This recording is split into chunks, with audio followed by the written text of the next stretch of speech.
Unaw hoy dot Gisu chung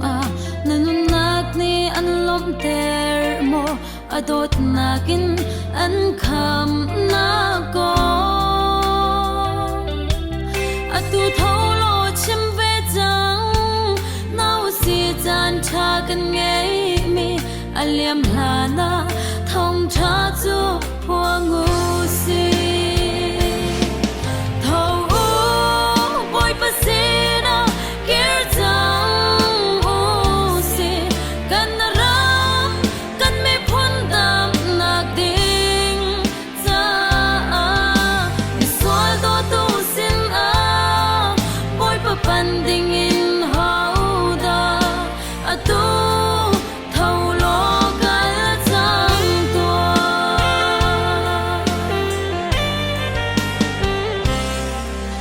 tu hoi do tha ten ngai man Gisu ni hi ti hin a chem vakal u lo mi vial te kha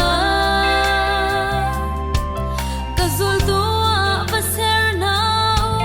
cha thiang ni fiang te in a chem tuan chang u si kan tha jang di lak in thau u boy pasi